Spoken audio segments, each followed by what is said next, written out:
Malmo, Sweden, it's now 5:30 p.m. local time as darkness has fallen. Canada winning this morning over Germany. Now it's the Americans' turn to make their debut at the World Juniors. Calgary Flames draft pick John Gillies starts in goal for the Americans, who are missing a bunch of key players from last year. No Seth Jones, no Jacob Trouba. Riley Barber's back, though. The 6th-round pick of the Washington Capitals is your captain as the U.S. goes for back-to-back golds at the World Juniors. How you doing, Canada? Happy holidays once again. James Duthie and Bob McKenzie back with you for the second half of our doubleheader here at the 2014 World Junior Hockey Championship. It's been a roller coaster ride for Team USA over the past few years. They win gold in Saskatoon, John Carlson's overtime winner, break Canada's streak. Then 2 years ago, they came 7th, their worst performance in 13 years. Back to Russia last year and another gold medal. So the goal this year is avoid the drop, stay on top. To get you ready for it, Gord Miller and Ray Ferraro. All right, James and Ray, in the early game we saw Connor McDavid, Canada's 2015 draft-eligible wonderkid. In this game we'll see Jack Eichel for Team USA, also eligible for the 2015 draft. As excited as Hockey Canada are about Connor McDavid, USA Hockey is excited about Jack Eichel. Just an incredible skater. His first 2 strides are as explosive as you're going to see. He's committed to BU, to Boston University for next year. He's a real bright kid. He fast-tracked his courses so he can get to school. He loves to shoot the puck. He shoots on the move. He's such a slashing-type skater, and the power that he generates in his lower body is really tough to contain. He's a remarkable young player, and he's going to be on display here against the Czech team that's going to have their hands full to handle him. Yeah, haven't won a medal, the Czechs, since 2005, and the Americans have 5 returning players. They beat the Czechs last year in the quarterfinals in Ufa, Russia. James? And last year they had John Gibson, who's maybe the best goaltending prospect in all of hockey. Gillies was there last year, didn't play a lot, got into 1 game against Germany. How good is he? Well, good, real good NCAA goaltender from Providence College. Calgary Flame fans, of course, take note. This guy's 6'5". He fills up a lot of the net for Team USA. And if they're going to do the job this year with a defense that's not nearly as spectacular as it was a year ago, and I mean, if they had Seth Jones and Jacob Trouba and Pat Seeloff, wow. But Gillies will be relied on a lot, as Gibson was a year ago. Gordon Ray talked about a couple of the kids who were eligible in 2015, but who are expected to be the key contributors offensively for the Americans?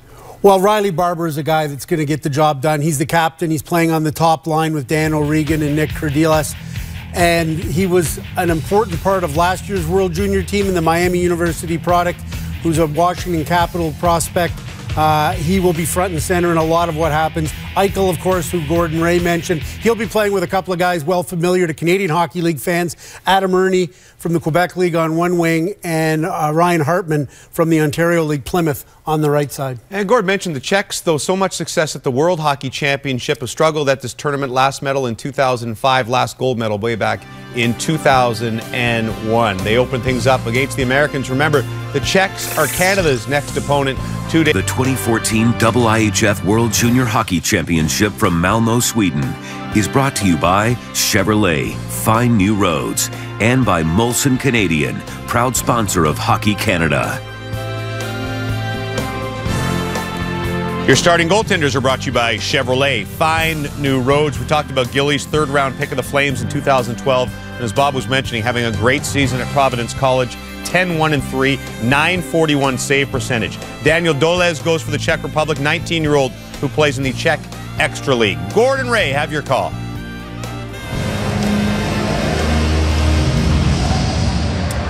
Thank you, James. Good evening, everyone, and welcome back to Malmo, Sweden. Day 1 of the 2014 World Junior Hockey Championship has the Czech Republic taking on the United States. And there's Miroslav Prerost. It is 4th year behind the bench for the Czechs, who have gone 8 consecutive years without a medal in this championship. They've been no better than 5th in any of those 8 years. And Don Lucia, in his 14th year as the head coach at the University of Minnesota, he's won 2 national championships there. His son Mario won a gold medal with Team USA last year at the World Junior Championship. The goaltenders, Daniel Dolez, the 19-year-old, plays for HC Vitkovice in the Czech Extra League. He's played 16 games for them this year. And for the United States, there is John Gillies, the 19-year-old from South Portland, Maine, the 3rd-round pick of the Calgary Flames. In 2012, he appeared in 1 period last year of the World Junior Championship against Germany. He took over for John Gibson in an 8-0 game, did not allow any goals, but they wanted to get him some time on the ice. They did. Now he's going to carry the load this year for the USA, the defending gold medalists. The last team to win 2 consecutive, that was Canada back in 2009, part of a 5-year winning streak of gold for Canada. And once again, the center ice face-off wasn't done properly, so they had to do it over again. You'd have lasted a nanosecond, Ray Ferraro, in this league. Quick shot fired wide there by Hudson Fasching for the U.S. and a quick start for Team USA as Fasching came dashing in. They want this big line of Fasching, Kopp, and Matteau out against Radek Faksa, number 16. Here comes Fasching again, a loose puck in front, and a penalty coming to the Czechs in the early stages of the opening period. Brady Shea to Fasching. His shot goes off a leg. And just 31 seconds into the opening period, the Americans are going on the power play. Wow, this American line was like shot out of a cannon to start the game out. Quickly onto the puck. Fasching is a big, strong winger. Andrew Kopp is an aggressive centerman, and when Fasching and Matteau converge on the front of the net, there's the penalty on the Czechs, who don't get out of the first half minute without taking one. Now the U.S., their first power play of the game, as they had the wrong Czech player in the penalty box. The Americans, like Canada, will go with 4 forwards on this first group. Patrick Marcel takes the penalty for the Czechs. And here is Matt Grzelcyk with a long shot, kicked away by Doles. Grzelcyk, a returnee from last year, plays at Boston University. He's all Boston. He's from Charlestown, just north of Boston. Plays at BU. He's a Bruins third-round pick. His dad used to drive the Zamboni in the Boston Garden. And now, John Gillies forced to freeze that as Martin Prohaska was bearing in on him. You mentioned John Gillies and his spot duty last year for Team USA. The Team USA goaltenders are their biggest players. This is an enormous group of goaltenders. The smallest is 6'4".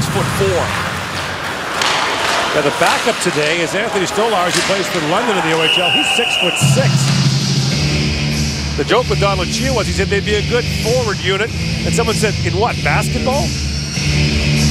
The U.S. will be a different team than last year. We saw them so aggressively play from the backhand up. Don Lucia's blue line is nowhere near as skilled as Jacob Trouba or Seth Jones, Shane Gostisbehere, who were just power play catalysts for this team. They're going to have to be a team that works a little bit harder for their goals. They won't be anywhere near as explosive. The one thing the U.S. was last year was almost impenetrable defensively. Now coming in is Riley Barber for the U.S. Another penalty coming to the Czechs. They score! Riley Barber! It's a power play goal and another one coming. And the U.S. has a 1-0 lead. Barber's just shoveling this to the front of the net. He knows that the penalty has been taken. It's on him. There's a high sticking penalty about to be called on Peter Seidlich right here. He just throws the puck to the front of the net and it goes off the skate of Doles in goal. Because it's on the delayed penalty, the Czech captain will go to the penalty box, and although the U.S. has scored a power play goal, they'll go on a full 2 minutes power play yet again.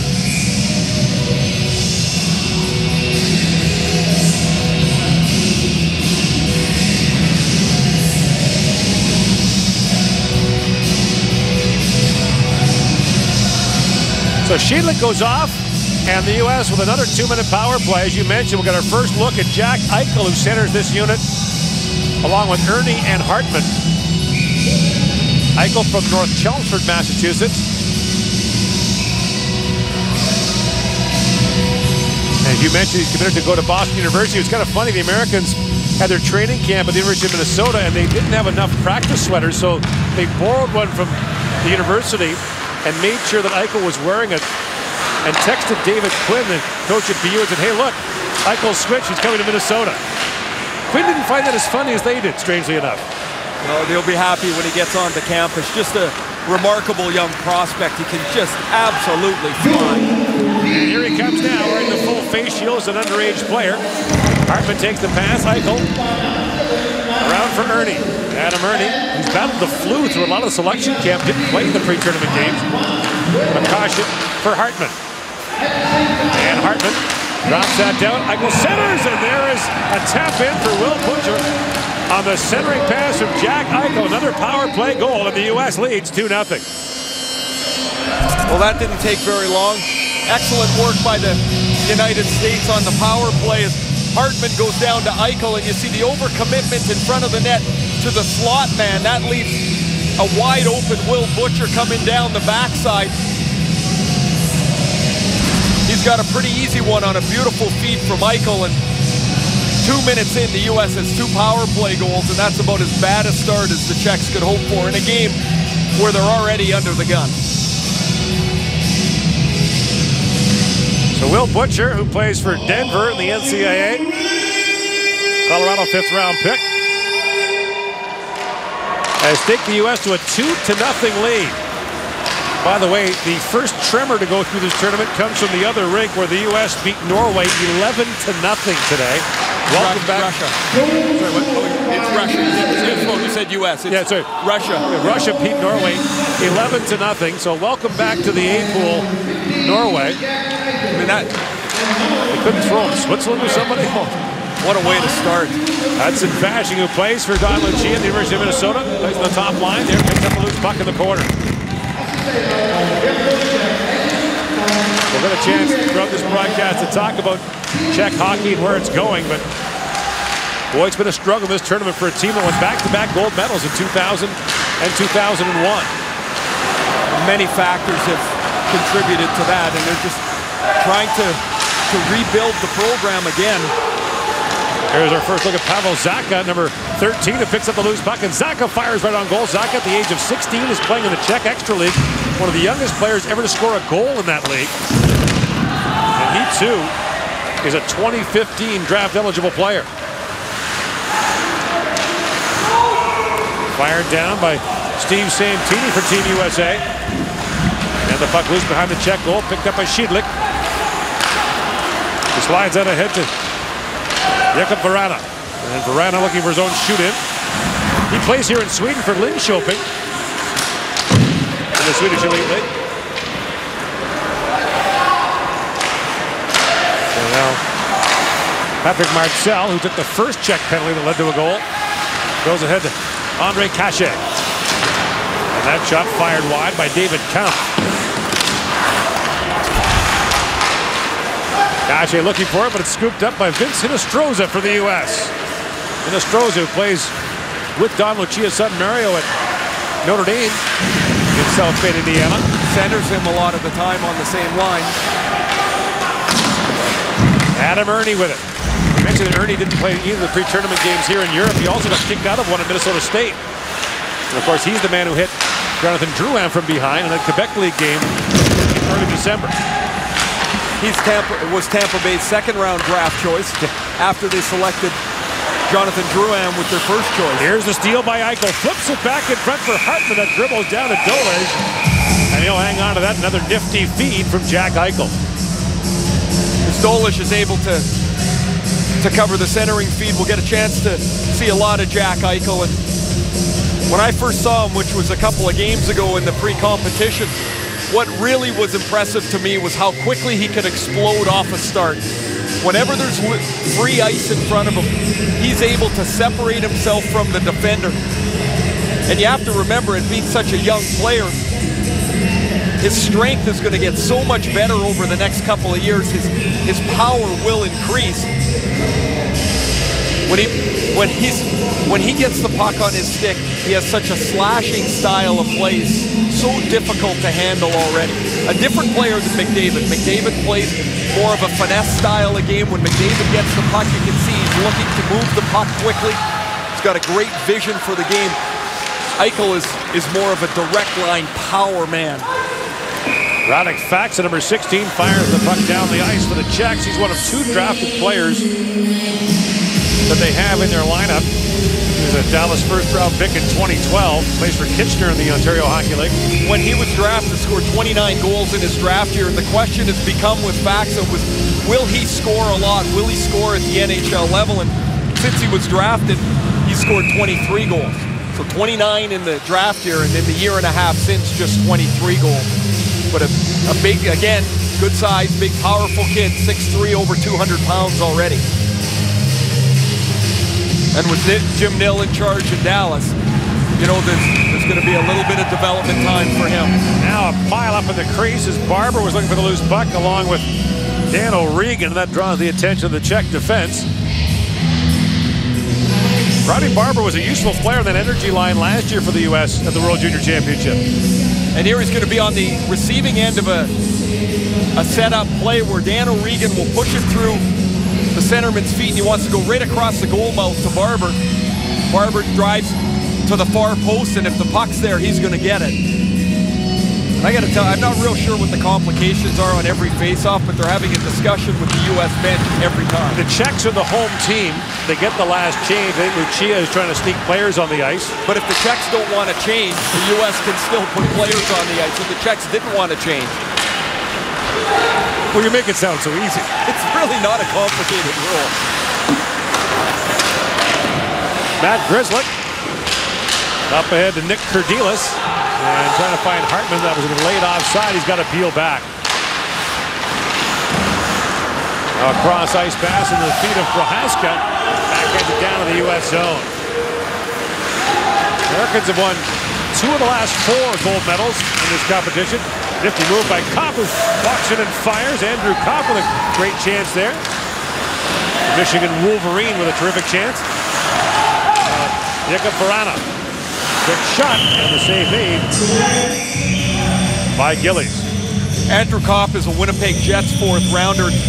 Only committed full-time to hockey a couple of years ago. Was set the high school record passing for a quarterback in a game for yards and touchdowns. He's an excellent athlete, and his coach at the U.S. National Development Team, with my brother-in-law Don Granato, said that he passed a number of players who've had other opportunities to play. He has taken such leaps and bounds, a late developer. This kid's got the look of an NHL player, a two-way NHL centerman. He skates well, he's big, and you saw in that last rush, he's able to get to the net. You mentioned he's shattered Michigan high school quarterbacking records. David Kapp comes in for the Czechs. He's poke checked there by Will Butcher, who's one of the American goal scorers, and now picked up by Hudson Fasching. In the corner with it, Will Butcher goes the other side to Stefan Matteau. Yes, that is Stefan Matteau, the son of the former NHL player. Has walked out in front, a terrific chance for the Czechs, and 2 great saves by Gillies. As Jacob Verana had a great chance, now a shot for the point, whistle wide from Patrick Martel. Gillies called upon to make 2 point-blank stops and rises to the test. And here is Stefan Matteau with it. It's spelled differently than his dad's first name. And he's a first-round pick of New Jersey. The irony in that, of course, is that his father scored that double overtime winner against New Jersey for the Rangers in '94. Sent New York to the Stanley Cup final. He's playing in the American Hockey League this year, has 6 goals in Albany. Zach Stepan, the cousin of New York Ranger Derek Stepan, plays it back, and that shot drifts high and wide off the stick of Matteau. Gillies with a couple of dandy stops. The U.S. leads 2-0 in the first period. Up against Radek Faksa, 2-0 U.S. leads with a pair of power play goals in the opening moments of this game. The U.S. will take on the Slovaks on Saturday, Germany Sunday, then the big New Year's Eve game against Canada on Tuesday. Gord, you often make the point when we're doing NHL games that face-offs are more for veteran players. They're more successful, the older guys than the young. There we saw Jack Eichel just get cleaned out by Radek Faksa, a more experienced player. That's something that Eichel and Connor McDavid will have to work on. Adam Ernie to Eichel to Hartman. And back at the point, the shot by Connor Carrick goes off a stick into the corner. Carrick played 3 games for Washington at the start of the year, scored his first NHL goal against Calgary. As Eichel brings that in, Hartman was poke checked. And now pass, and that plays that down to the U.S. zone, and a chance for Dominic Simone coming in, and Simone has that knocked away. In the caution, the Florida Panthers second-round pick. Looks in for Nick Kurdilis. And Kurdilis, an Anaheim second-rounder, plays it down to the Czech zone. Zacha Up ahead for Shimon. Prohaska with it. And O'Regan looks ahead for Cordelis. He got straightened up at center ice by Jan Kostelek. And that shook up Cordelis. Now Cordelis finds O'Regan with a shot. And the save is made by Dole. Cordelis still a little shaken up. Oftentimes when you get hit with a visor, your visor smashes back into your face. And this is interference because the puck's 10 feet behind the defenseman. But Cordelis stays in the play and finds O'Regan with this puck. O'Regan was a real dangerous player in those pre-tournament games. And as they take a look at Cordelis' nose on the U.S. bench, set up a nice play to Dan O'Regan.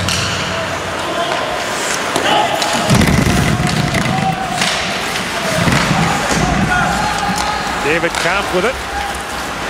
Looks ahead as the Czechs break it out. Kampf takes the return pass, trying to find Vrana.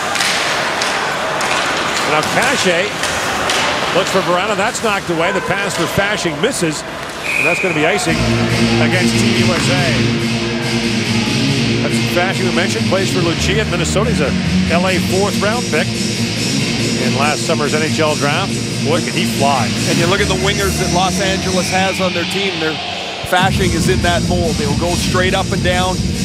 Very physical. You think of a Dwight King and a Jordan Nolan, players like that. Fasching doesn't seem far off the mold.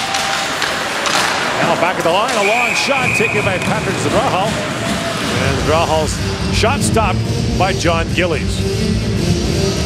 Virtually no movement on that stop for Gillies as they cycle the puck out of the corner. When the shot comes, he's able to stay on his feet for quite a long time, but when he does drop to his butterfly, he's still got most of the net covered.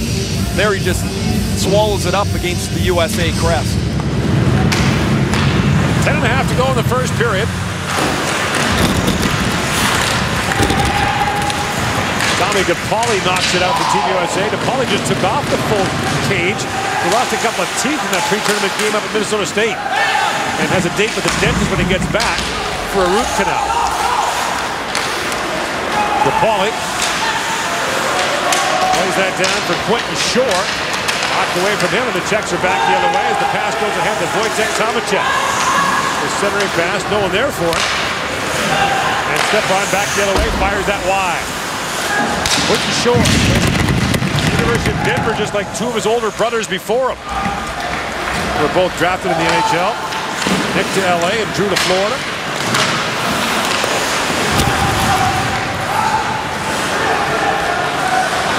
And Faksa brings it in for the Czechs. Radek Faksa steps around Brady Shea. Faksa still with it, trying to get things set up. Looks in front, the pass knocked away from Pasternak. And the U.S. is back the other way as Eichel finds Ernie. Adam Ernie. For Eichel, the backhand shot. That's stopped by Dole. And now Faksa goes ahead to Pasternak, and he's knocked flying by Shea. Volak. Fans on the shot. Now Hartman tries to chip that by Kostelek. And Kostelek steps into him, but in comes Ernie with a backhand shot. And Dole makes a glove save on him.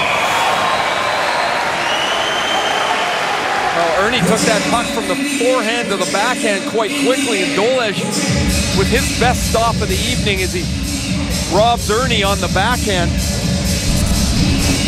So quickly he takes this into the scoring spot, and Dolej with a quick glove stop on Adam Ernie. You mentioned Ernie's not played a whole lot of late. He's been sick. The last game that he did play, he got kicked out halfway through. Now Hartman centers it. Or Barber rather centers it, and Dolej has to hop on that. Barber almost got his second funny one of the first period. He scored in the first goal of the game for the United States with a little backhand shovel from about where he's standing now. It hit the skate of Dolej and went in. That one hit one of the Czech defenders and bounced straight back at the Czech goalkeeper. The backup of the Czechs is Marek Longhammer, who plays for Medicine Hat of the Western Hockey League.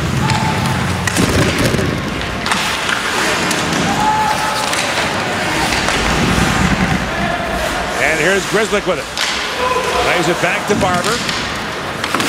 For O'Regan. To Cordelis, but he was stable into the inboards by Sheetley. Now Barber back on as they rattle the glass down there. Marcel throws it down to the U.S. zone. That won't help. The Czechs need a change. And Marcel's getting an earful from his head coach. Czech head coaches aren't like a lot of North Americans or other Europeans. They don't hide their emotions very much. And of course, the legendary Jaroslav Holík, Bobby's dad, who coached the Czechs to back-to-back gold in 2000 and 2001, was famous for smashing his head on the glass when he was upset with his players. It would almost make you want to turn it over. Well, you could hear it all over the building. I mean, it would make him blink. He would do it so hard. No, I'm saying if you're a player having a debate with him, sure, turn it over on purpose. Knock how that works. Knock yourself out, literally. Prohaska, big hit there as he was slammed into the end boards. And now Pittner puts that wide. And the Americans trying to make a change here, but it's an icing call. They'll not be able to with 7:54 to go in the first.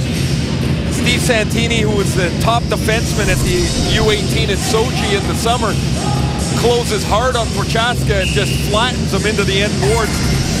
Second round pick by New Jersey. Battles real hard. He's got a good first pass. A little bit similar to Dan Girardi from the Rangers.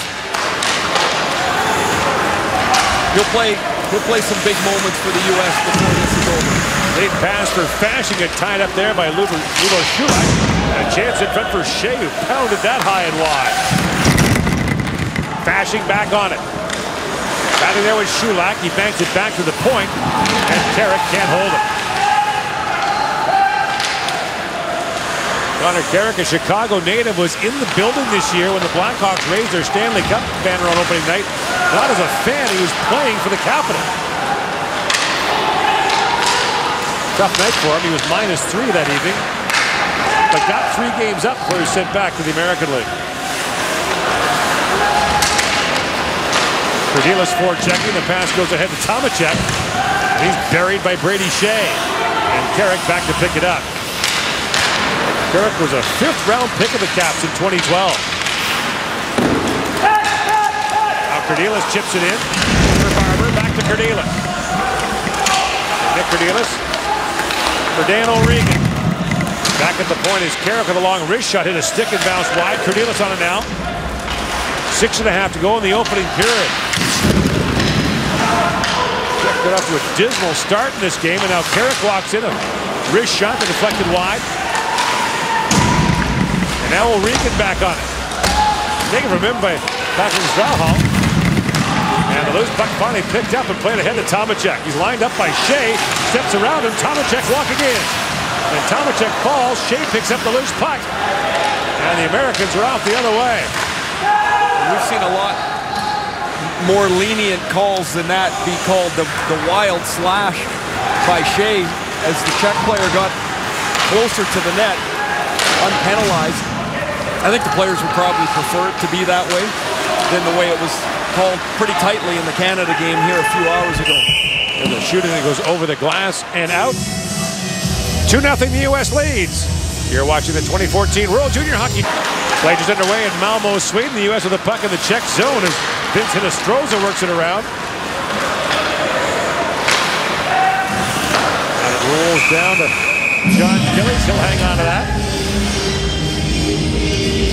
A couple of really good saves midway through this period for John Gillies, who backstops Providence in U.S. college. He's 6th in the nation in save percentage. His goals against average is 7th, and that's at 188. He's already got 3 shutouts on the season as well. Providence number 5 in the country. And that's a real rebound for that program. Providence went through some tough years recently, but Lamoriello's old school. Prohaska with a shot, that's knocked away. He was a factory for players for the longest time. Gillies' save percentage is .941, so there must be some real good goaltenders in the NCAA this year if he's only 6th.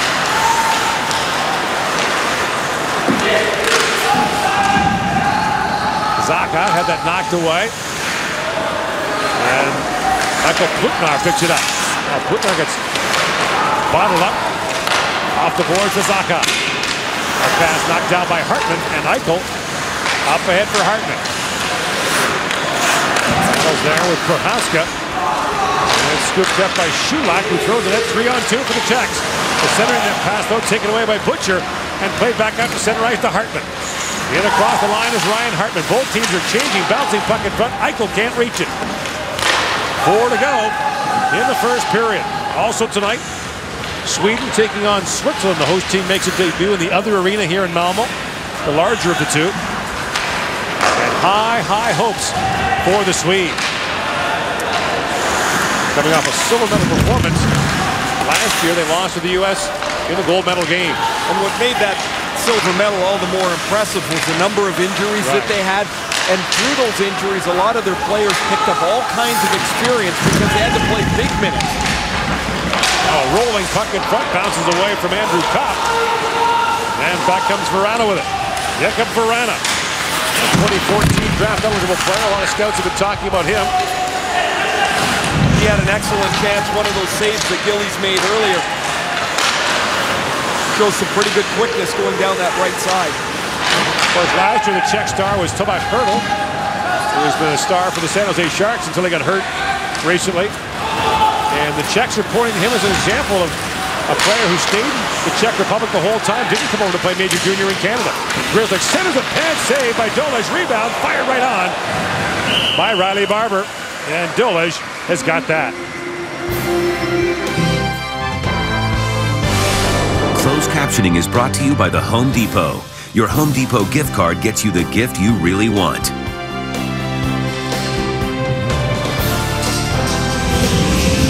As the Czechs try to develop those players, Gordon, it's so important for them to have these younger players, to have somebody that in the near term that they can look up to. And Tomáš Hertl is that player.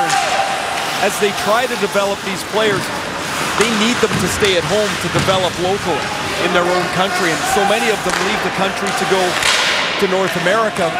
Some successful, some not. But now they can look at Hertl and say, gee, look what he's done. Maybe I can do it too. Imagine Major Junior hockey, though, if the best 50 players every year left it. It would crater because the whole level comes down. Those good players draw the level of play to the top. Without those good players, without those great players, the league can only be so good, and the Czechs have run into it. Pasternak's pass rolled right down to Gillies, and Alfaxa with it. The Czech League actually passed a rule a couple years ago. You have to have a specified number of players under the age of 22. And some teams have embraced it, others have not. It's up to coaches. Now a chance for Shore, busting in, glove save made by Dolej. Yeah, and the problem becomes the coach is only so worried about development because he wants to keep his job. So if they say to a coach or to a club team, you've got to have 3 players under 22, it's up to them to play them. If they just sit there, that's when those players get sent down to a 3rd division or a division of lesser quality, and the development gets stunted. 8 players in this Czech roster right now are from the Canadian Hockey League. They have 3 extra players in their camp right now. So they're 2 under the roster limit right now. And they'll name those players later. And like we spoke about in the earlier game with Germany, Germany's game they're most worried about wasn't against Canada.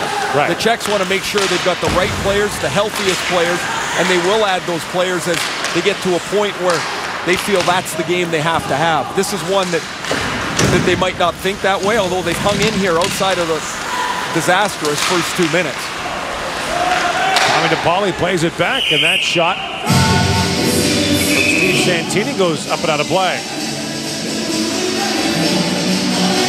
And there is Zach Stepan, who plays at Minnesota State Mankato. He's a Nashville 4th-round pick. So he played against his college team in the pre-tournament game.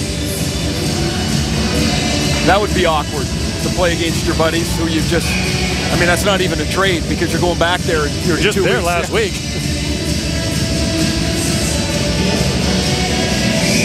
The Czechs have done a good job in this period. They've moved the puck well. They've attacked when they've had it out in the open ice. They've tested John Gillies a couple of times.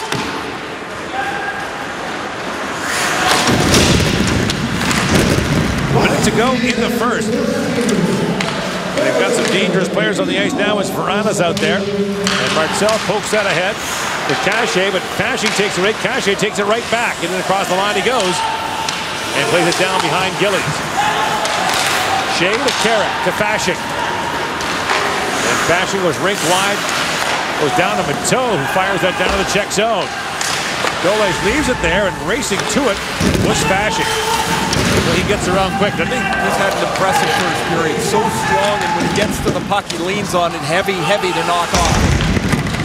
He got hammered there by Marcel. And now Cachet with the puck at his feet, kicks it ahead neatly, and then gets it right back. Cachet plays it ahead to Kampf, walks it and fires. He put it wide. The Czechs have not been without their chances in this opening period, but 2 power play goals by the U.S. in the first couple of minutes are the difference, as the United States has a 2-0 lead after 1 period of play. Riley Barber and Will Butcher with the goals, and we're through 20 minutes on day 1 of the 2014 World Junior Hockey Championship.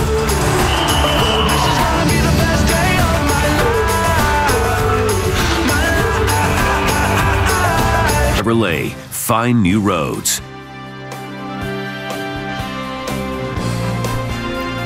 Just one more chance to see one of the only real great hockey rivalry in women's hockey. Canada versus the U.S. Kevin Dineen has taken over as head coach for Team Canada, and it's got nasty, this rivalry, with a couple of line brawls the last games. 7:30 p.m. Eastern Time on December 30th in Toronto, Ontario.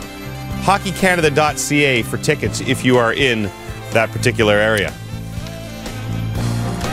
James Duthie back with Bob McKenzie in your first intermission. Looked like we were headed to 9-1 or 10-1 with 2 goals in the first 2 minutes and 2 seconds for the Americans, both on the power play. Who impressed you the most from the U.S.? Well, we talked pregame a lot about the O'Regan line and the Eichel line and the offense that they would generate, but it was that big third line for the Americans that really set the tone for this hockey game. Andrew Kopp between Hudson Fasching and Stefan Mateau. And this is a big line.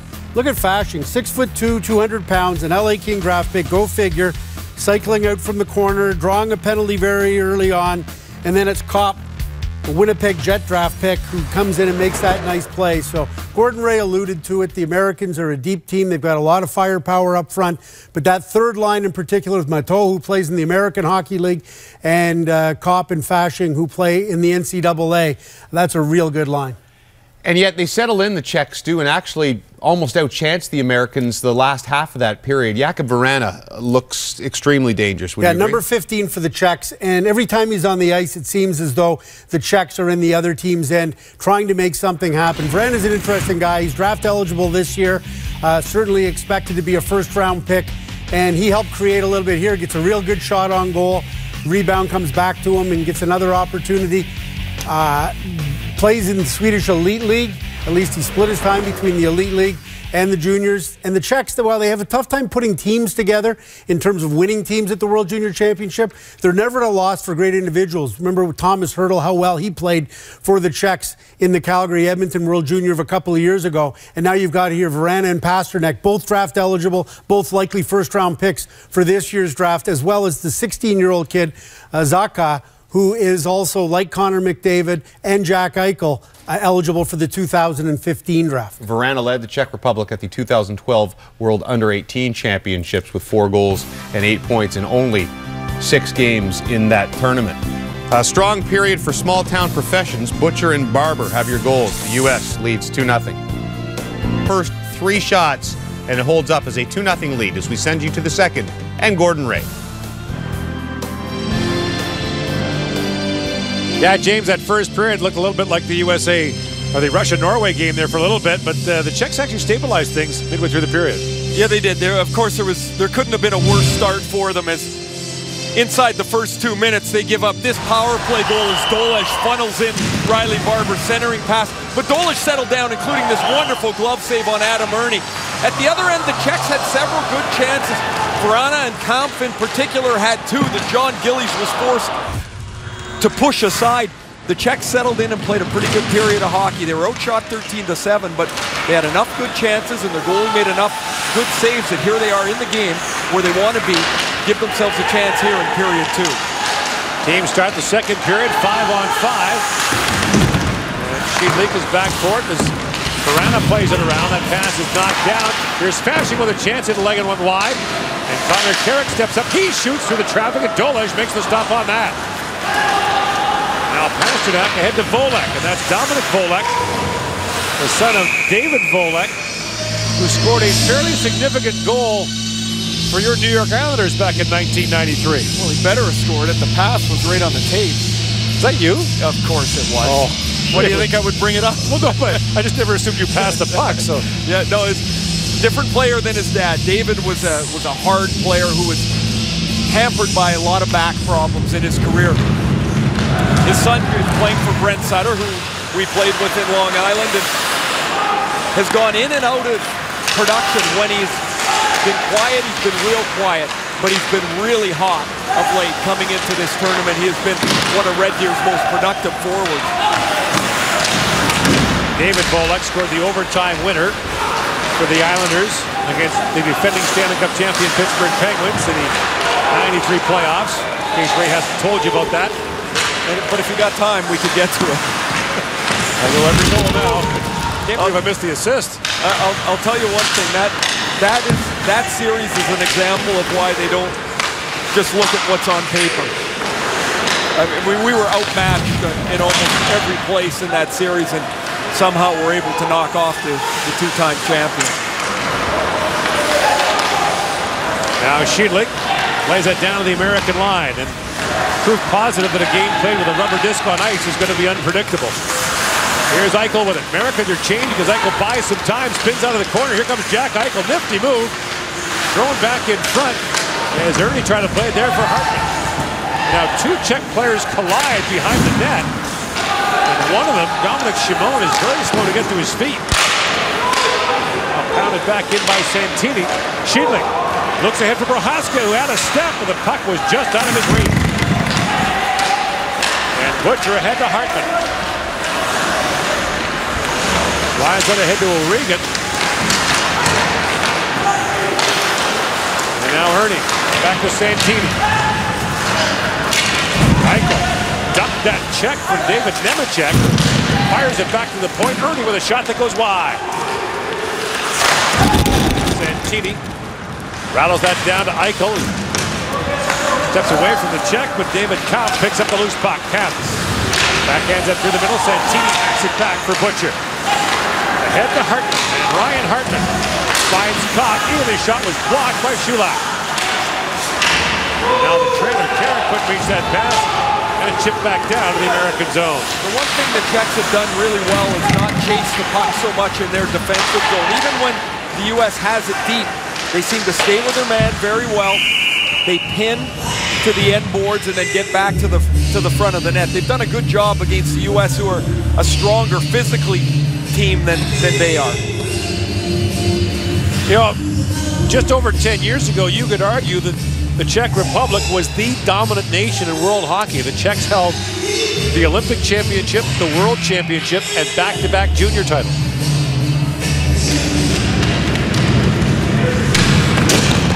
But since then, great results internationally have been very few and far between.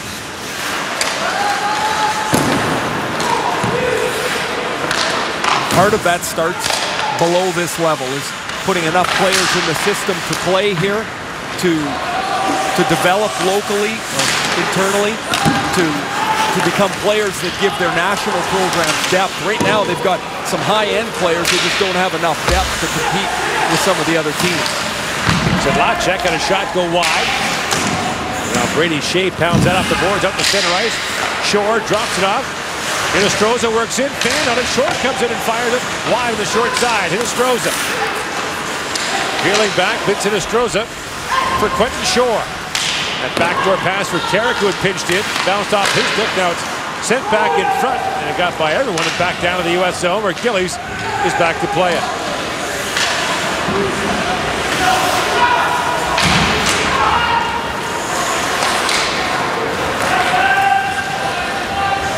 There's a puck fired down the ice. And that'll be icing against Team USA with just about 5 gone in the second period. Really nice play in the middle of the ice by Shore to Hinostroza. Hinostroza drops it right back to him, and Shore misfires as the puck goes wide of the net.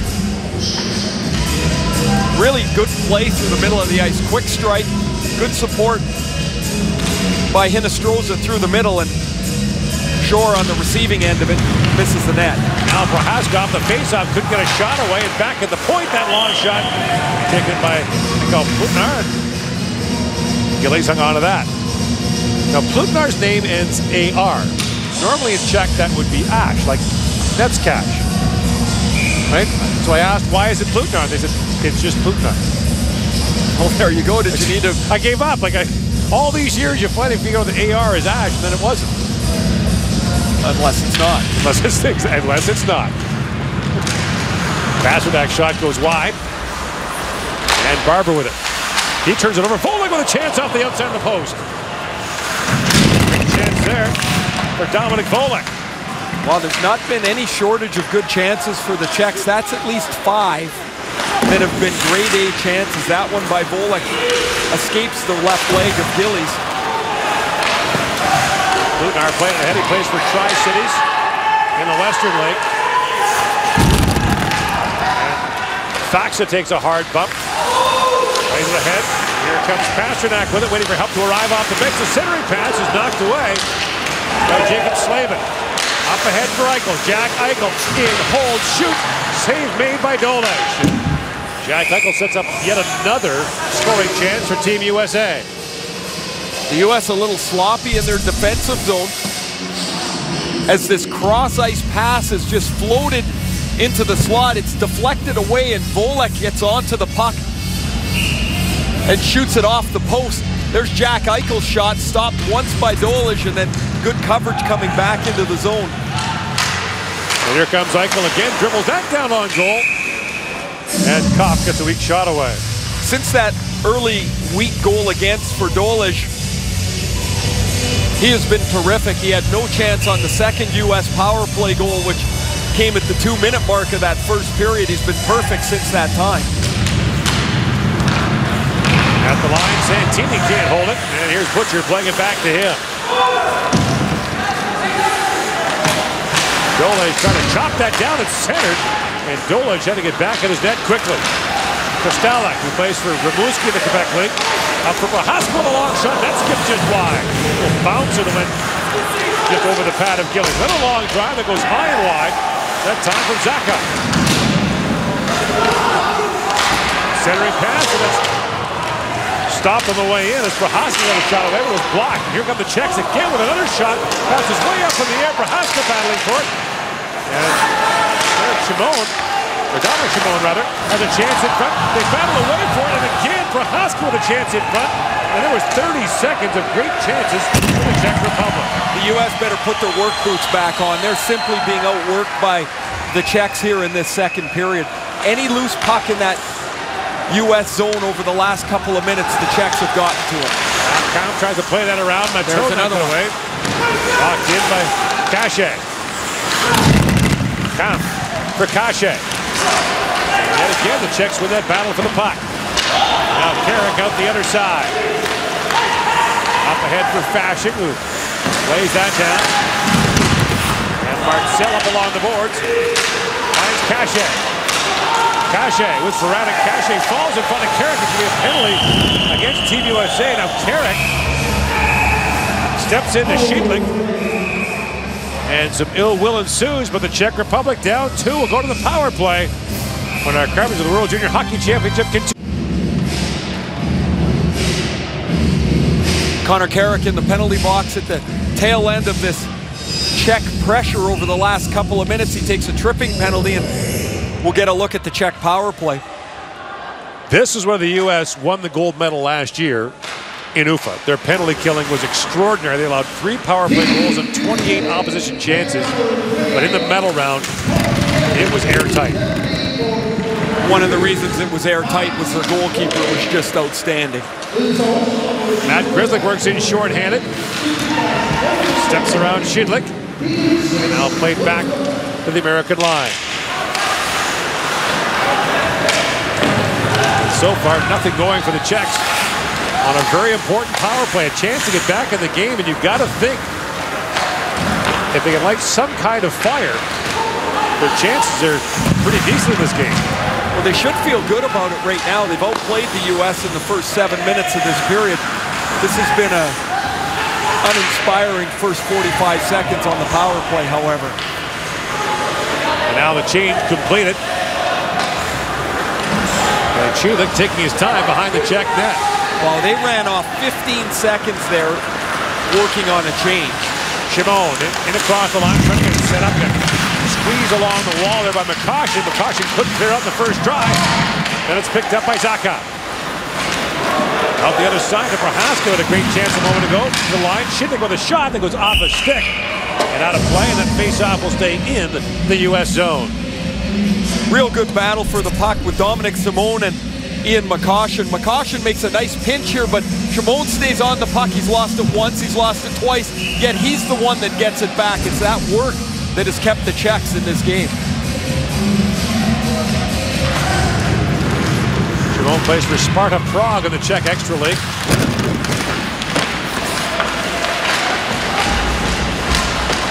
Now Zacha battling for it, and it's taken away from him by Shea, and Brady Shea works ahead. In comes Shea with a chance here. Trailer Nick Cordelis couldn't find him with a pass. And just 20 seconds to go in a Czech power play that has mustered almost nothing. They spent as much time down here as they have in the offensive end. And Cordelis back to the point. Here's a long shot taken by Grizzlick. Led by Dolej, who got bumped on the way by O'Regan. Shimon up ahead for Zacha, and as Carrick steps out, the Americans unscathed from that Czech power play. The only shot of the power play was a U.S. shorthanded bid. Carrick lays it down in the corner. Now the Czech defender, David Nemecek, tied himself in knots down there trying to play the puck. Lost the puck, his stick, and his balance. And Grizzlick spins away from Verana. Matteau. Up ahead for Cobb with a long shot. Dolej save, rebound, score! Hudson Fasching makes it 3-0. Team USA. Well, they do a great job on the penalty kill, and it's this line that has been the most aggressive of the U.S. lines. Matteau, Cobb, and Fasching. Quick breakout here as Matteau will find Kopp through the middle of the ice. This shot's not handled by Dolej. It's a big rebound that jumps onto the stick of Hudson Fasching, and Kopp, great support through the middle of the ice for Matteau, and then Fasching gets to the loose puck before anybody else. And what was a little bit of a nervous 2-0 lead is now a more comfortable 3-0 lead halfway through. And that's got to be a crushing blow for the Czechs, who had felt they were at least pressuring, but as you said, a power play that generates nothing, and a 5-on-5 goal for the U.S. Americans won 7-0 last year in the quarterfinals against the Czechs. Santini lays that across. Butcher couldn't get a shot away. Hinostroza down for Stepan. To the Pauly. Stepan walks out in front, whips that wide. Now Hinostroza back on it. Centers for DePauli at the line, held by Santini. DePauli to Hinostroza. And now Shidnick with it. And he goes for Rahal. He battles along the wall for it, but Santini standing on the puck, and DePauli has it. DePauli at Notre Dame, as we mentioned, where he's coached by former Team USA World Junior coach Jeff Jackson. Gorgeous new arena. You don't see many buildings made out of limestone anymore, but that new building in Notre Dame is as nice as any building you'll find anywhere.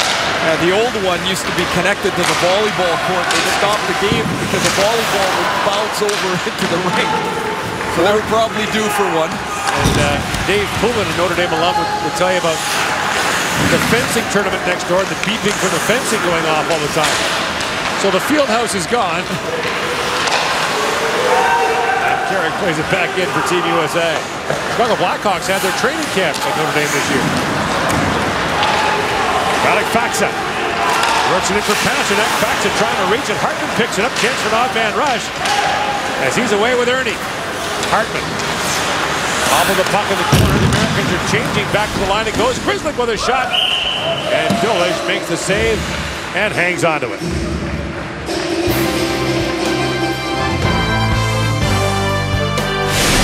Closed captioning is brought to you by the Home Depot. Your Home Depot gift card gets you the gift you really want.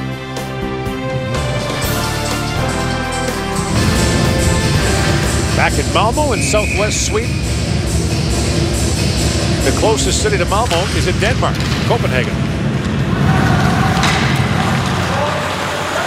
Had a chance to see Angle home, where Canada played a couple of pre-tournament games. Trelleborg, the southernmost part of the country. It's good for Canada to be here for a little bit of time, get themselves acclimatized. And George, you mentioned earlier about Brent Sutter not wanting to mention goal at any point. The goal is to get better each and every day. And from that 3-0 loss to Sweden, Canada's been better day by day. So it's been a positive start for them. Prohaska to Shimon. And ring wide they go for Zacha. And now Simone centers it and bumps over the stick of Prohaska. Another chance goes astray for the Czechs as Barber comes back the other way for Team USA to O'Regan. Drops it back to Cordelis. In comes Nick Cordelis. Shoots. That was off a stick and wide. And now Zacha back on it. To Shimon. Backhands that down to the US zone. Gillies. Leaves it there for Santini. Quickly ahead to Cordelis. And Nick Cordelis steps around Shivik. Walks back in front. And looks as though Dolish got a pad on that. Back to the point to Butcher with a shot. That's blocked. And the Czechs are away again. Count. Throws it ahead to Vrana. And Jakub Vrana's shot was blocked. Vrana back on it, but Mateau beats him to the puck. And Kampf has it knocked by him. 7.5 to go in the second period. And Mateau knocks it down. His teammates are changing as Mateau comes walking in. Matsell steps into him. And Mateau kicking away at it. Shidlick for Cachet. And Andre Cachet plays that back, looks for the return pass, too far for him. And that'll be icing against the Czechs. This line's been out there for a while, so a bad break with 7 to go. And if the Czechs want to stay in it here, they're obviously going to have to get through this 7 minutes without giving up anything else. And so the face-offs become important for them. They cannot get tentative on the puck. They've been pretty aggressive for the most part. They've stayed in puck battles. They've turned some pucks over. Raymond plays it across. Carrick with a drive, and Dolish never saw that as it deflected out of play. Hudson Fasching as the latest goal for Team USA, up 3-0 on the Czechs in the second period. World Junior Hockey Championship, the third of 4 games we played today. Sweden takes on Switzerland, the game that starts not far from here, Malmo Arena, in about 10 minutes. That place will be jumping tonight with the home team playing.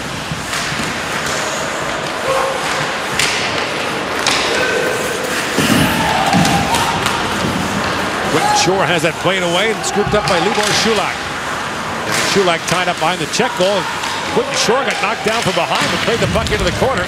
And here's Carrick with it. Connor Carrick walks the line for Hinostroza.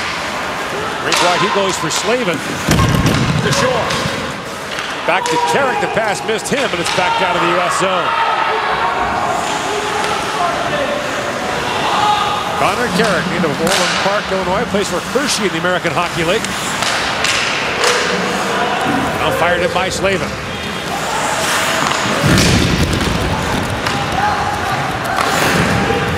Volek.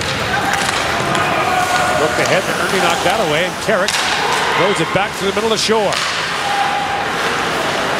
And Matt Grizzlick works it ahead. A centering pass for Hartman. Shoots, and Dole shuts that down on the short side. Ryan Hartman's a returnee from last year, scored a couple of goals at Ufa.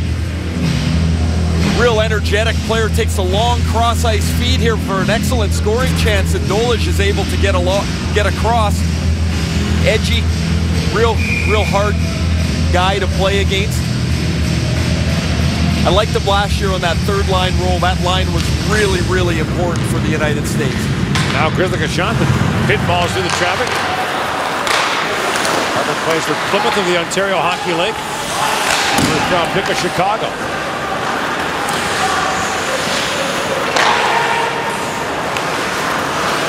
An Illinois native as well. Drafted by the Blackhawks. More of that coming. American hockey isn't the M's anymore. Minnesota, Michigan, Massachusetts. No, sir. 22 states represented in the draft last year of the 50-plus U.S. players that were drafted. Now a race for it. Hartman gets there first.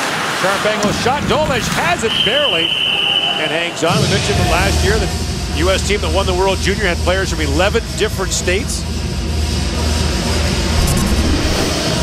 Well, here's Hartman again. This looks a little bit similar to the first goal. The first goal was from the other side, and Dolage seems to have a tough time keeping his skate jammed up against the post, as Hartman was almost able to squeeze that one through.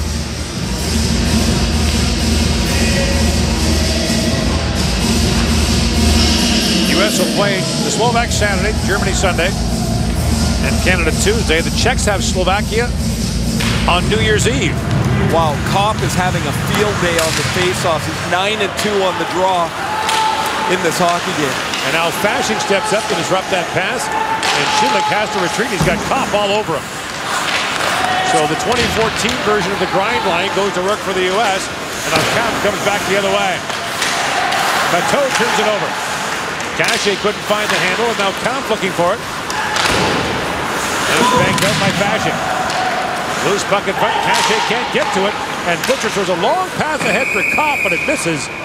That's an icing call against the U.S. Talked a little bit earlier about Andrew Kopp and how he just full-time committed to hockey a couple of years ago. Look how easily he wins this draw. 9-2 on the face-off. I believe he's got the look of an NHL player, and if he's an NHL player, it's as a third-line player. Face-offs, penalty kill, speed and strength, and seems to have a lot of it already. It's quite remarkable. He's been an all-around athlete, which in many cases is the best way to go, in my opinion. Seems to have benefited him. A little bit of a late bloomer, but it's not hurt him at all. Sedlacek rolled that down in front. Tomacek couldn't get to it. And now Schillich on the shot that gets blocked. The lead pass goes to Fasching. Kopp, by the way, a fourth-round pick of the Winnipeg Jets. Sedlacek. In across the line, fired right on. Gillies makes the stop and took a lively bounce off the end boards and bounced right back in front. 3-0 U.S. leads. The Americans scored power play goals in the first couple of minutes of the game. It was fairly even for long stretches after that, as look how Barber collides with Libor Schulak in an awkward collision for both. Now Pasternak and to Volek. Volek's shot goes off the stick of Slavin and wide, and here's Cordelis with it. For Barber. In comes Riley Barber. Loose in front, shoots. And Dolage makes the stop and squeezes the loose puck. Nifty little move by Barber, who almost got clipped moments ago at the Czech blue line. He's coming across, and he goes knee on knee with Sulak. Here he gets around Nemecek wide, pulls it from forehand to backhand, then shovels it towards the net. Barber's been a goal scorer everywhere he's been. A dangerous player. He had 3 goals last year at UFA. Close to the net. He's got real quick hands. Going to draw one by the U.S. Here's Slavin with a shot that goes off for Haska's leg. And step on out there along with Shore. Back to Shea. Shore's long wrist shot tipped in front. Dolage makes the stop. Rebound. Slavin scores. Jacob Slavin makes it 4-0 U.S. A crazy rebound here as Dolage is battling this puck. The point shot is deflected, and it's going to bounce a couple of feet in front of him. He stops it once, and now he's battling and batting it up in the air. There's the shot deflected. Now it's up in the air. He gets it with his blocker. Now he's trying to get it, but a real nice play from Slavin as the puck is outside the net. And as he comes in from the point, good hands, takes it from the outside to the inside and chips it into the net. Slavin plays at Colorado College in the NCAA, a Carolina 4th-round pick. And the U.S. will lengthens the lead with 3 to go in the second period. It's Quentin Shore's initial shot that was deflected in front of Dolish. He just couldn't handle it after that. Now Gillies got caught on the net for a moment. Camp centers it. Cachet can't reach it. And Grizzly plays the puck out for the United States. Brought ahead by Hartman, along with Eichel. Hartman fires. It's off the stick of Schudlik and out. Outside of that first period assist, it's been a real quiet first game for Jack Eichel. Hasn't had the puck much, hasn't been really dangerous with it.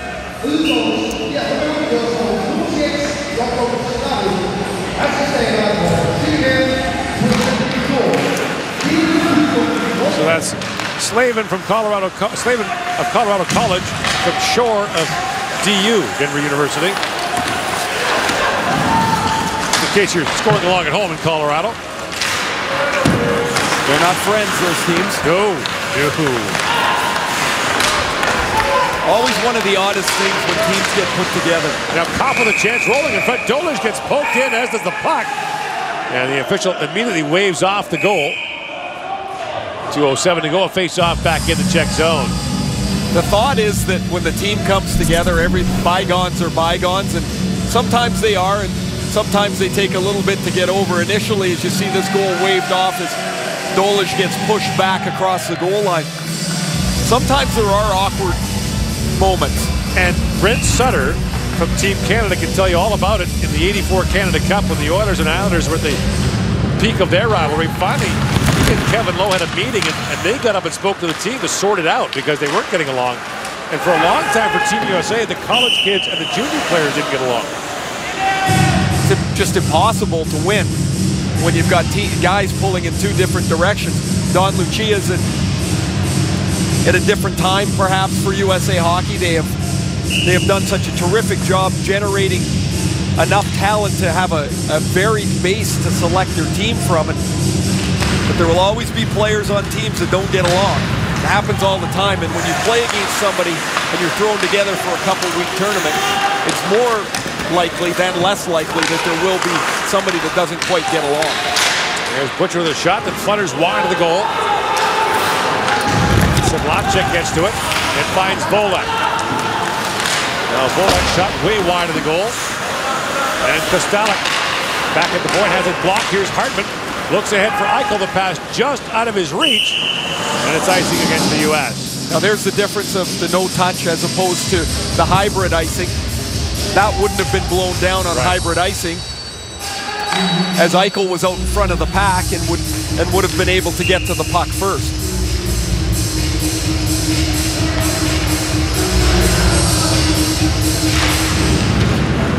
Face-off one back to the point. That long shot taken by Marcel, knocked away by Gillies.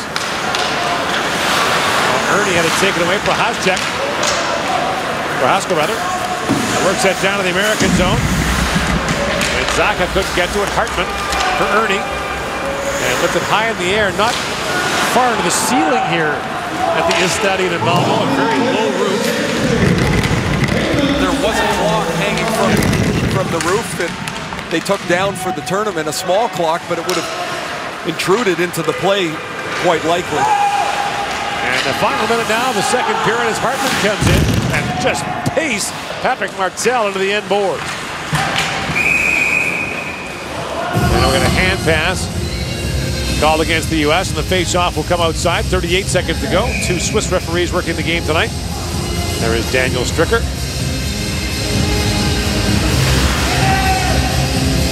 And Mark Vigard. Big deal for these guys to get selected to this tournament. I mean, this is clearly a notable tournament for them. It's a step for them as they continue their careers. You come here, and if you do well, you go to the World Championship. You do well there, Olympics. And just like for the players, being selected to work the Olympics is the pinnacle of a career. There's a hit from behind by Schulak. As he nailed Kerdiles, but play continued. Well, there's the inconsistency, a little bit of the officiating. almost certainly a penalty in the morning. And Kerdiles fires that down. That gets into a bit of a stick swinging duel with Plutnar. So the U.S. has legged it out to a 4-0 lead over the Czech Republic. We're through 2 periods of play on day 1 of the 2014 World Junior Hockey Championship.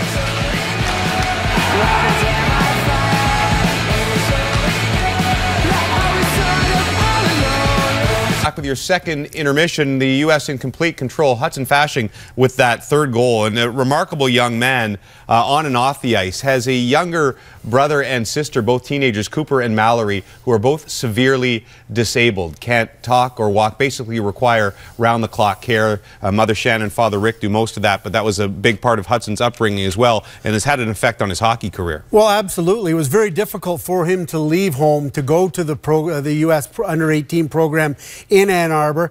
A little inconsistency to his game there, and some people thought he was a little bit homesick at the time. That's in part what explains why he got drafted as low as he did in the 4th round by the Los Angeles Kings. But ever since he's returned home and stepped up, it's been an amazing transformation, playing like a first-rounder for Don Lucia at the University of Minnesota. 6 goals in 14 games, and he bangs that one in here. This line's been terrific.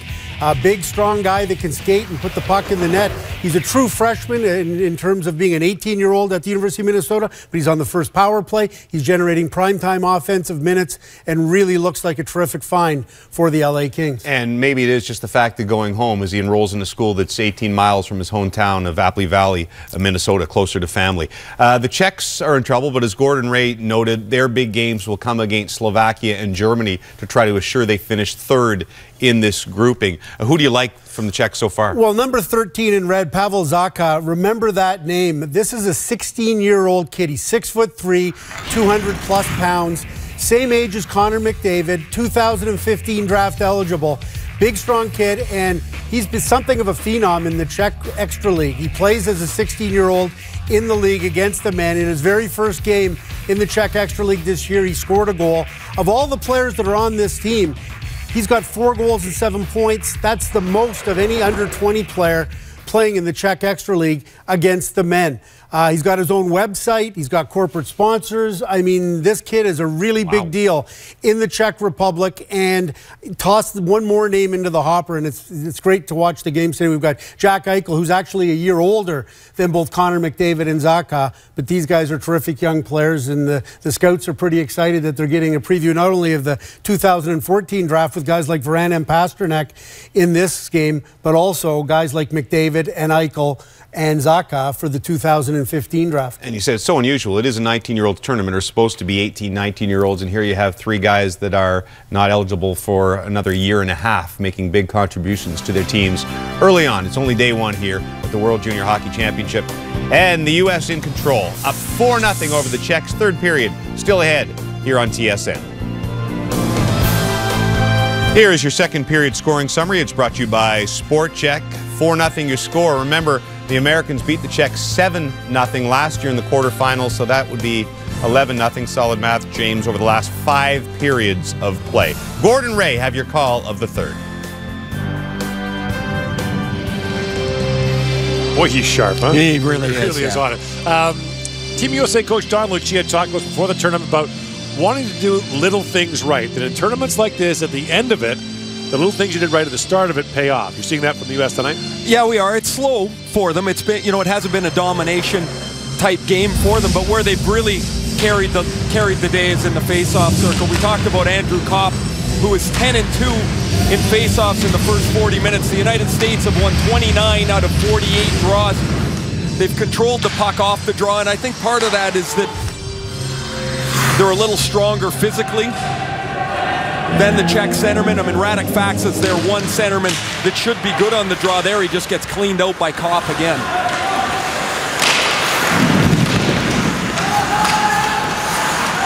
Meantime, at the Malmo Arena, some nervous moments for the host team. It's 1-0 Switzerland. Funny how that is. The home team has got so much excitement. They're thought to be and will be one of the best teams, yet here they are down early, much like Canada was in their game. There's been some talk in Sweden about the fact that when they send these super teams to the World Junior, they haven't performed as well as they'd hoped. But Sweden actually does well when it's the underdog. Well, you can't not take your best players. They've got a whole bunch of them. I mean, they look terrific against Canada in the pre-competition game. But you talked about Switzerland. We saw them the other night against Canada. We saw them last year in the tournament. They just don't go away easily.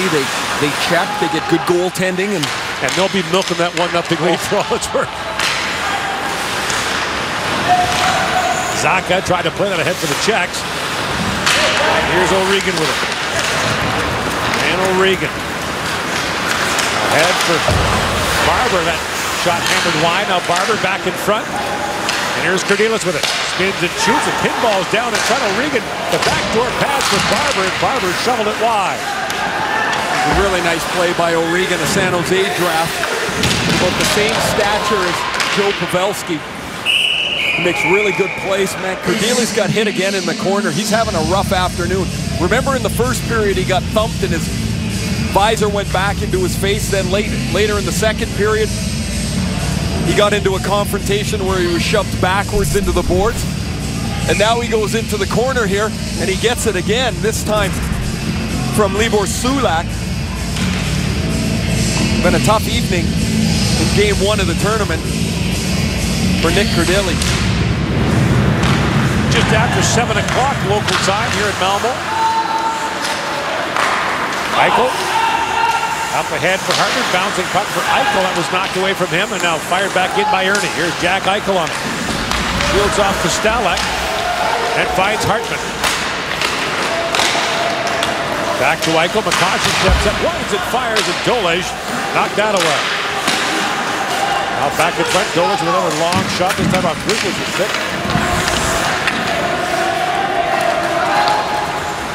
And Kampf with it. Flips out ahead, McCoshen steps up. And Jack Eichel centers for Hartman, trying to leave it there for Ernie. Couldn't pull the trigger. The Czechs are back the other way. Sedlacek in on McCoshen. Looks for Verano, the puck in behind him, and McCoshen now picks it up for Team USA.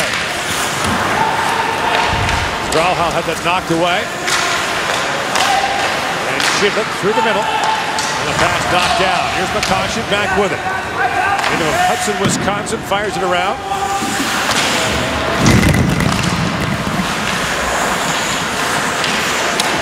Nestroza centers it. Shore tees it up. Butcher with a shot. And the save is made by Dolej, who hangs on to the rebound as Zach Stepan goes cartwheeling through the Czech crease. Daniel Dolej gets a break here as he stops the Will Butcher shot. He never really has control of it. It drops down between his legs. Watch his eyes. He knows he doesn't have it here. He's scrambling for it. It's still between his legs. He actually kicks it into his own net. This puck is never frozen. But the official lost sight of it. It was blown dead quickly. And the goal waved off.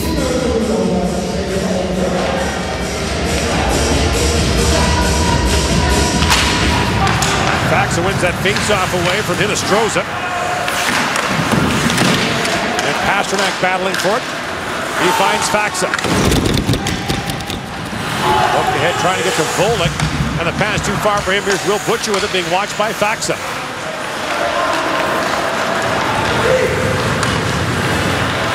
Santini winds his way ahead for the U.S. and whips that around the boards. Tomorrow we'll be on the air at 3 o'clock local time, which is 9 a.m. Eastern, with the Slovak taking on the Germans.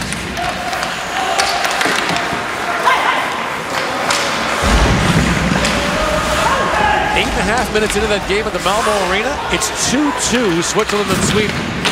Sounds a little bit like Canada and Germany in the first game here, where it was 4-2 after the first period. And 2-2 at one point. Quentin Shore with it for the U.S. Heels back. Of course, the groups in this tournament are determined by finish the year before. So the U.S. and Canada wind up in the same group because the U.S. was first, Canada was fourth. Hinostroza works out in front. His shot goes off a leg and bounces out in front of Volek. And Polak trying to find Pasternak. Now Santini backcourt for the U.S. I always felt the oddest thing about the seeding like that is the teams are often so different year to year. Right. The ones that earned or didn't earn a spot in their seeding now have nothing to do with the teams that have to play in it the next year. Kostalik with a shot that's kicked away by Gillies. I guess it's the same for a team that's relegated or not relegated. Well, the problem is promotion. And so the Norwegian team that got promoted last year had a bunch of 19-year-olds who aren't here this year. So now they've got a bunch of 17-year-olds and they get smoked in their first game. Right. France 1 year qualified for the World Junior because they had a Canadian goalie with dual citizenship who got them through the B division. Now Shimon tries to play that in front of a penalty coming to the U.S. And it's going to be Mateau who goes off for slashing, and the Czechs will get a power play. The idea, Ray, would be to have the qualification in the same year, but when would you do it? I mean, when are you going to go? In October? And, right. You know, it's just not going to happen. So the Czechs will go on the power play here as Stefan Mateau takes a slashing penalty. Remember back in the first period at 2-0, the Czechs had a power play. Got nothing done. In the second period, they have a 2-0 power play, nothing done. And then shortly after, the U.S. scores for 3-0 lead. Their power play killed their momentum. They had worked so hard to keep that game at 2-0 after giving up the two quick ones early. Their power play flattens out. They give up a quick one, and now the hill seems insurmountable. Brana centers it, bouncing puck in front. Cachet trying to reach it. Camp trying to get to it. Now it's knocked down at the line.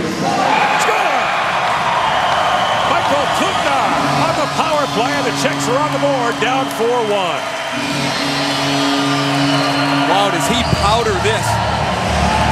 Kluknar, who's got 1 goal in 22 games for Tri-Cities in the Western Hockey League, keeps the puck in at the blue line as Kopp goes to clear it from behind the net.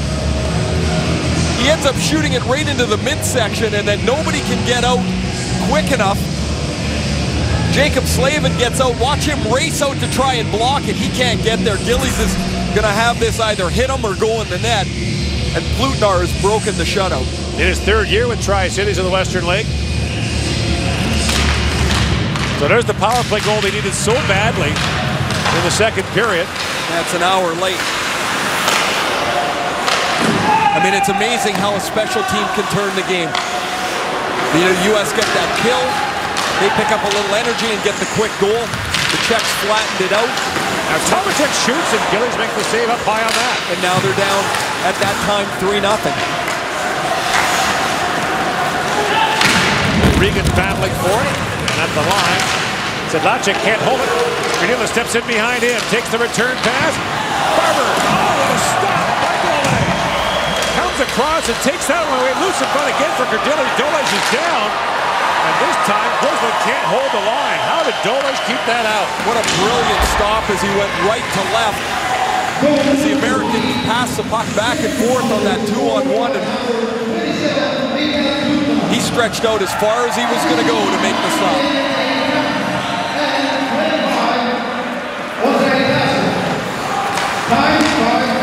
Kostalik. Up ahead for Pasternak. That's knocked down by McCoshen. Now Butcher with it now. And Butcher turns it over. Volek with a chance. He puts wide. The puck was played with a high stick. And play will be called with 12:47 to go in the 3rd period. Daniel Dolage with a dandy save in tight on Riley Barber. Daniel Dolage has had a busy early evening here for the Czechs. He gave up the one bad one early, and he's made several excellent stops, including that one that we just saw before the break on Riley Barber. Brady Shea up ahead to Tommy DePauli. Still 2-2 at the Malmo Arena between Switzerland and Sweden. Now Dominic Simone brings it in. Simone tried to center the pass, broken up by Quentin Shore. Shea picks his way ahead. And the pass too far for sure.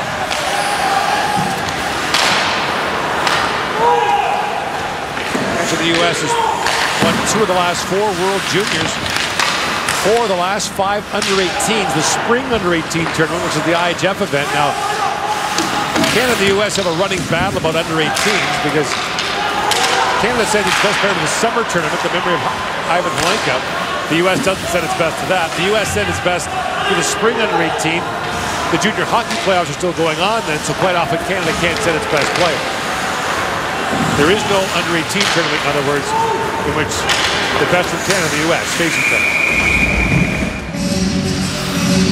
And now, meantime, Zach Stepan has gone to the American room. It's a little uncomfortable as he goes down the hallway. The dressing rooms are located underneath the stands on each side, as you see Stepan being tended to. So 3 on one side, 2 on the other, all of them underneath the stands.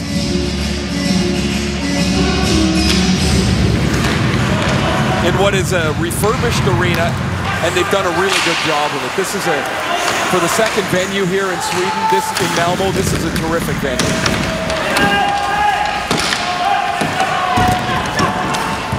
Now Matteau battling for it in the corner. Hinostroza centers, Kopp with a chance in tight, and Dolas makes another save on him. Hinostroza gets a shift on this line with Matteau and Kopp, and with Fasching taking a seat for the shift, and Hinostroza finds Kopp right out front. And Kopp, who's had an excellent season at Michigan, 9 goals in 14 games, is stopped there by Dolan. Had 5 in his last 5 before he left for the tournament. Playing for the legendary Red Berenson of Michigan. Red's happy to give you a cell phone number, by the way. It's never on. He only uses it to make calls, doesn't receive them. Once asked, well, what if a player needs to talk to you? He's in trouble. He said, they can call me at home, but it better be important. Must have a low cell phone bill that way. Oh yeah, keeps the minutes way down. He must be a big texter. Oh.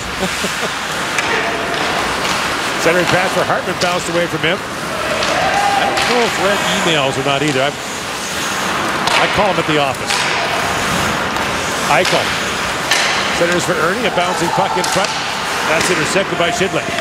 Now a centering pass got by Eichel. And back on the Czechs the other way is Volek sends it ahead, and Pasternak falls in front of Santini. Then Pasternak gives Santini a hard ride. Back comes Ernie with Eichel. Jack Eichel in behind the goal for Hartman. He got hit up high by Faxa. And Hartman very slow to get back into play. Now Cornelius across the line to Hartman. Drops it down, takes the return pass and shoots. It goes off a leg. And Faxa back the other way. Centering pass knocked down by Butcher. 9.5 to go in the 3rd period. And Riley Barber plays. He goes hurtling over his teammate Cornelius.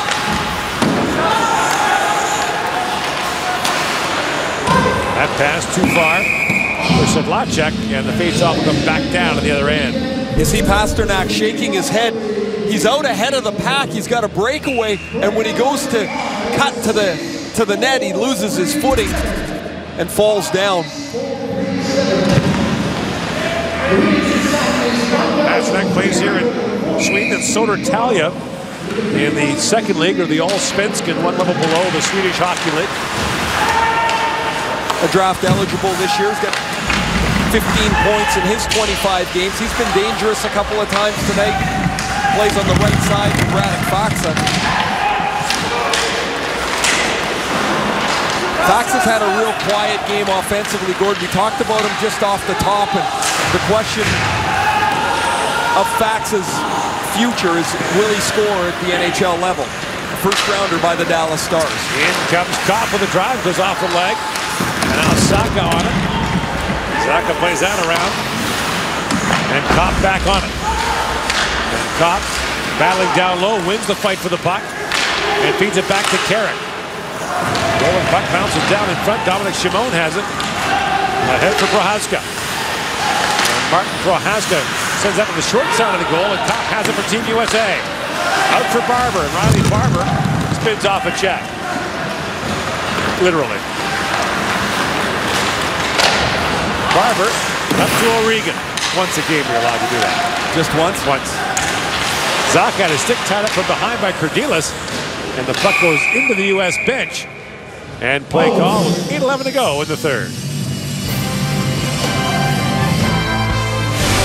Closed captioning is brought to you by the Home Depot.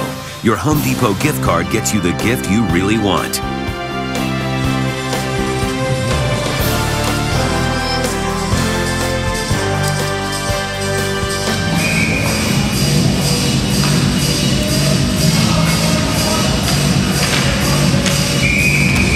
The score here in the third period. 2-2 in the first period between Sweden and Switzerland. We'll have all the highlights tonight on the Sports Center for you. Post-game reaction from Canada's win over Germany in its opener.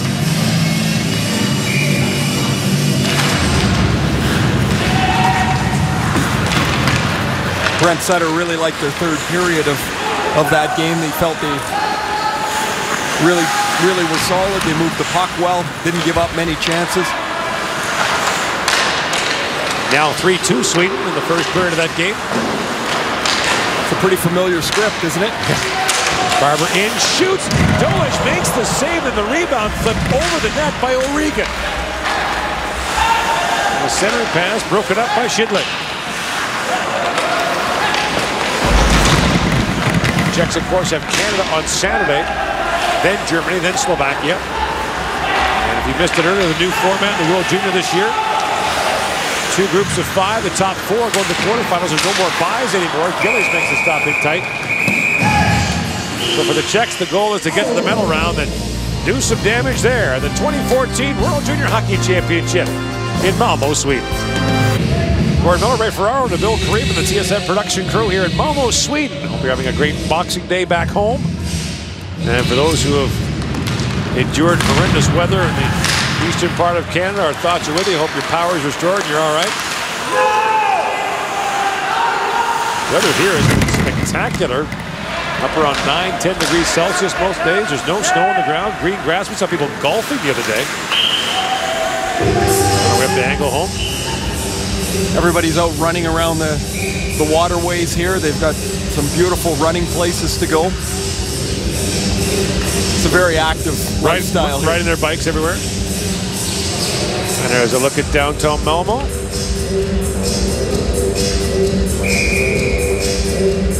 The center squares are really attractive.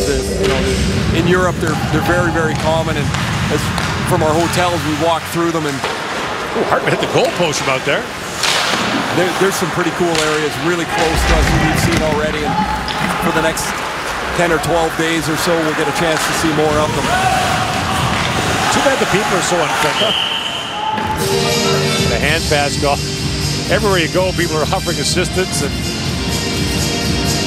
it's been terrific so far. There's a close-up look at Jack Eichel, the 17-year-old, who is not eligible for the draft until 2015. So this tournament is open to players born in 1994 or later. So that means that no one in this tournament was born when Volek scored the overtime winner against the Penguins. I was just doing some math. I wasn't liking it. No?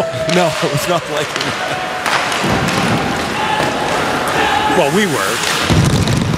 But we don't count. No. Sometimes math is sobering, isn't it? Especially in this tournament and the draft.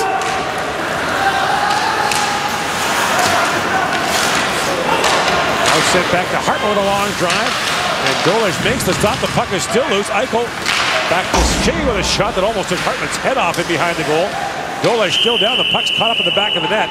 And play is called. Jack Eichel seems to have a real good skill of retrieving pucks. Look how quickly he closed on Radek Faksa. Faksa is over 200 pounds, and Eichel closed on him, lifted his stick, and then found Barber for the chance to the left of Dolish. Dolish made the save. It's been a real quiet opener for Jack Eichel, and The U.S. here with a nice 3-goal lead with 6 minutes left, but there's a little glimpse of how quickly he can close the ice and the ability he has to make a play. So people wonder how a 17-year-old in one case could be eligible for next year's draft and not another. Unlike the IHF, which goes by birth years, the NHL, the cutoff date is September 15th. So next year's draft, the long stuff goes down to Gillies, and a penalty coming in front as there was a cross-check. Oh, and one of the weakest all-time slashing penalties you're going to see. This is what embellishment is. Watch this. The cross-check by Carrick. Now watch the Czech player get up here. Simone. And Carrick sells that slash. I guess it's a slash. And Simone's going to go off. Simone goes off. It's 4-on-4. So next year's draft, the 2014 draft, is open to players born in 1996 unless they were born after September 15th, and they have to wait a year. So the late birthday phenomenon comes into play.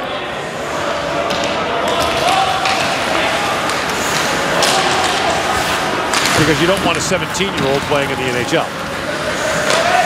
No, it's 18's plenty. Yeah. Most 18-year-olds shouldn't play in the NHL, but that's a whole other story.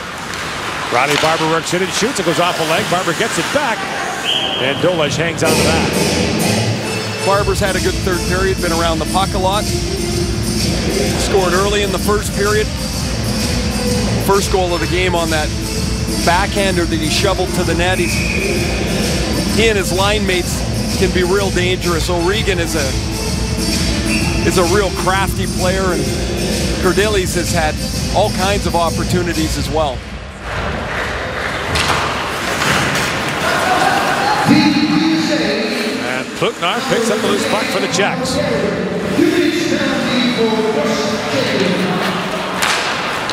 4-on-4 for a couple minutes here late in the third period.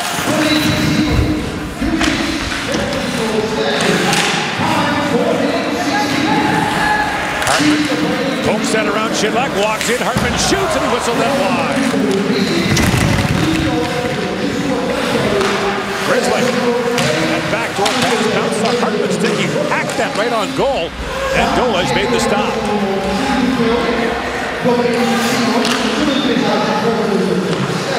Sedlacek flips it down to the corner, and Santini back to pick it up for the U.S. Steve Santini, a second-round pick of New Jersey. To Grizzly, up ahead to Hartman. And Hartman just throws that rink wide. You think about how good Team USA is expected to be in this tournament. Imagine if Seth Jones was in the lineup. Or Alex Galchenyuk. Or Galchenyuk. And now Barber with a shot that goes wide. Jones was so good last year as an underage defenseman. That defense was just so good. Defensively, they were excellent. They started almost every rush for the U.S. and then if you were ever fortunate enough to get behind them, there was John Gibson. Yeah, what a performance Gibson put on last year. Butcher comes walking in, shoots and dribbles wide of the goal, and the teams are back to 5-on-5 now.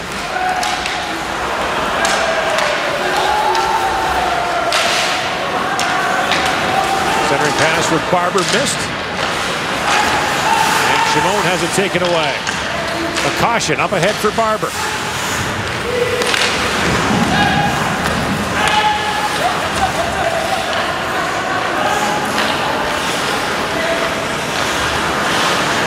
Three to go here at the Stadion in Malmo. Over at the Malmo Arena, still 3-2 Sweden leading Switzerland. The Swiss scored the first goal in that game. And here tonight, it is 4-1 in favor of the U.S. The game story is brought to you by Molson Canadian, diehard fan and proud partner of Hockey Canada. 2 power play goals, 41 seconds apart. Barber's got a goal, and Kopp's got an assist, and he's won 70% of his draws.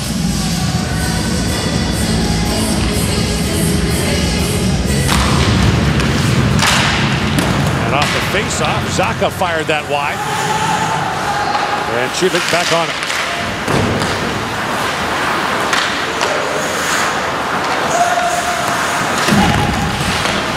Matteau racing to it. Marcel sends that back in for Prohaska with the tip. And John Gillies makes the stop and hangs on. We showed Zach Stepan leaving the ice earlier. He has not returned and will not in this game. This is another nice stop here by John Gillies. Point shot to the net, and Prohaska gets there to deflect it. Gillies makes the stop and is able to cover it up. And once your rosters are in, they're in. Yep. The player gets injured, you can't replace them. Which is why some teams think about holding a spot. Although holding a guy here in Europe when you bring him over from North America with the possibility that he'll never play is probably not fair. But teams do it. Well, last year the U.S. had an injury situation on defense, and they kept an extra defenseman into the tournament until they were finally able to make a determination. Now DePauli sends it ahead and busting in. Scores! Vince Histamova. And it is now 5-1 U.S. as Hinostroza gets the latest goal. Beautiful puck work here by the U.S. Quickly, maybe their quickest transition of the evening. The puck comes from the defense in Carrick up to DePauli, and he feathers a beauty up here to Hinostroza to the backhand and up over Dolish. But when Carrick finds DePauli, that's excellent puck support by Hinostroza. He comes right through the middle of the ice. And a beautiful fifth goal for the United States. A Chicago 6th round pick in 2012. 5'9", 170 pounds. Now Nemechek back for it. Hacked back in front by Ernie.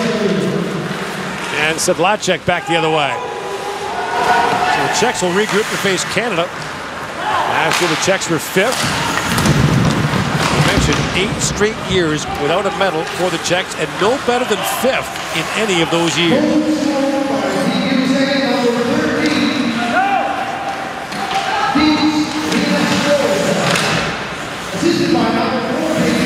90 seconds to go in the third. You know, Gord, obviously to get better than 5th, they're going to have to beat one of the big boys, and that becomes real difficult for them.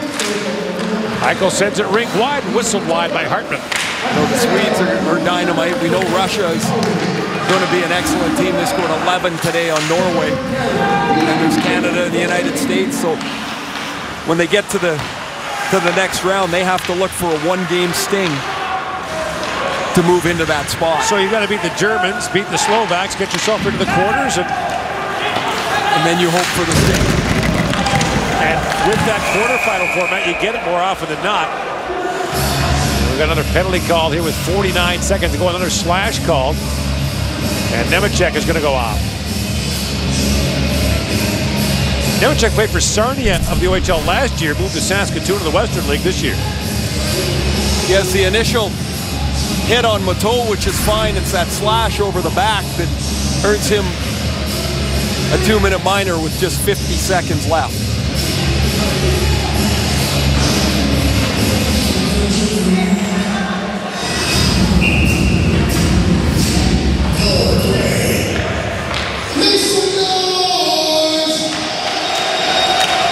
So a late power play for the United States. And none of the usual suspects out there for it. Hinostroza. Plays it back to Slavin to Hinostroza. Plays it back down low to Pauly with it. And he finds Slavin. That long wrist shot went off an arm. And to Hinostroza. Vince Hinostroza off the boards for Shea. That thumped in the corner, and Prohaska's away with it. Prohaska lines and shoots. He whistled that just wide with a shorthanded chance. In the final seconds now of the third period, and Team USA is going to open this tournament with a decisive 5-1 victory over the Czech Republic. So the defending gold medalists begin with a win, echoing Canada's earlier in the day against Germany. Next stop for Team USA, the Slovaks on Saturday. The Czechs on the same day will play Canada. They had to work for the middle 25 minutes of this. After that quick 2-0 lead, the Czechs hung in there and really pushed the United States. Had a power play at 2-0 that could have changed the complexion of the game. And once the U.S. killed that, they got a quick third goal from Andrew Kopp and stretched it out for a 5-1 win.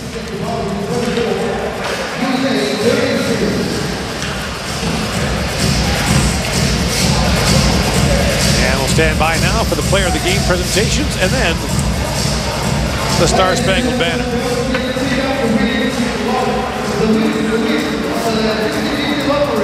Number 56,437. Congratulations to 1,340 Swedish crowns.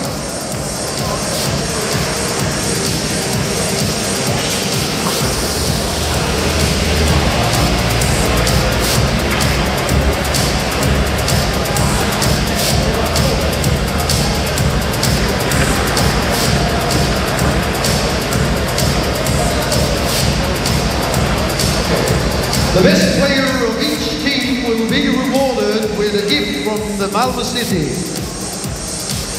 The prizes will be presented by Thomas Mellbacke from Malmö City. Best player in Czech Republic, number 22, Dominic Simon.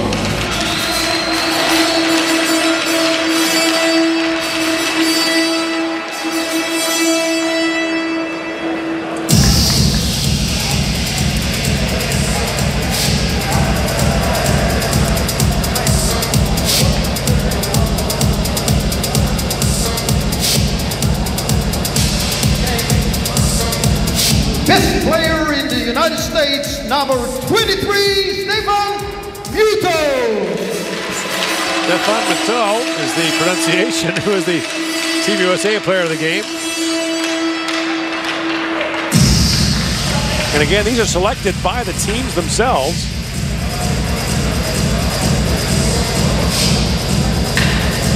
Ladies and gentlemen, please rise for the national anthem of USA.